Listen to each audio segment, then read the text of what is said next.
In all my years in the snowmobile media, I've never seen a slower rollout of a new model as I have with the 2024 Arctic Cat Catalyst. Now, drawings and rumors of this machine have been circulating in the industry since 2021. So long ago, it felt like this machine was never going to actually exist.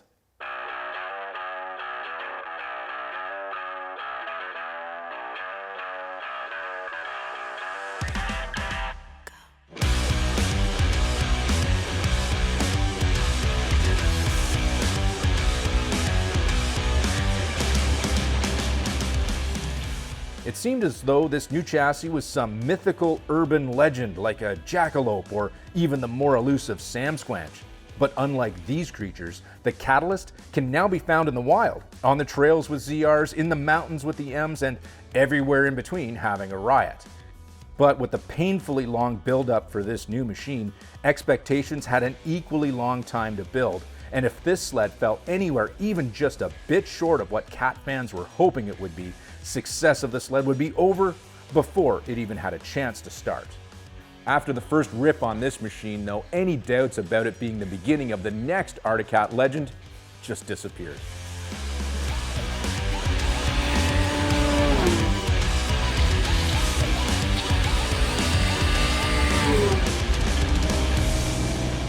And the whole experience centers around you as a rider. The ZR Catalyst puts you right in the sweet spot for spirited trail rides on every type of trail you can think of to point the skis at. With the drop at the front of the seat and footwells you can easily lock your feet into, you can effortlessly hang copious amounts of ham low off the inside to carve corners, and then get up on the bars to tackle those endless Sunday afternoon whoop sections on the way back to home base. Plus, the chassis feels incredibly intuitive to ride, and just after a few miles on the sled, you really begin to feel the machine working below you on the trail, and how you can move your body around on the chassis to simply make it dance. I can't describe the euphoric relief I felt after riding the Catalyst for the first time, because it was even better than I was hoping for. I think the last time I can remember having that feeling was in the wake of losing my virginity.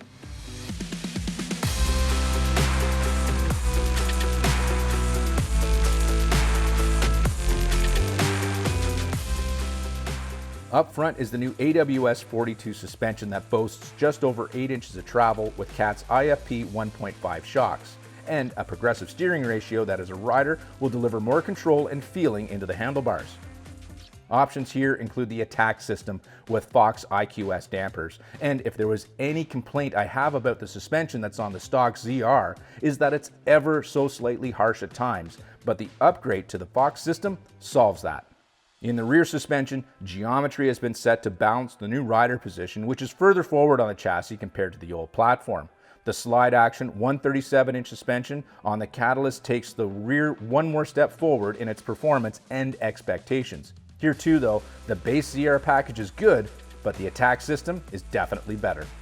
Don't get me wrong though, the base package suspension on the ZR is pretty awesome, but if you can option up to the attack system, that's better if the pocketbook allows. Now, speaking of options, when it comes to engine displacement sizes on the first edition Catalyst, you can have any engine displacement you want as long as it's a 600. Initially feeling a little gaslit that this new great sled was going to be limited with only a 600cc power plant available. All that changed when I rode it though. While the C-Tech 2 engine won't propel the Catalyst to straight line speeds of Plaid, ludicrous speed is still achievable. I credit the new chassis that's able to make more effective use of the 125 ponies inside the vacuum-sealed bodywork.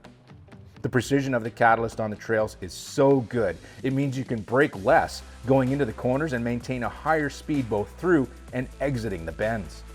The engine also feels super flicky through the new Adapt CVT clutch system as well, which is not only self-adjusting, but with its narrower design allows for the bodywork to be that extra little bit narrower too.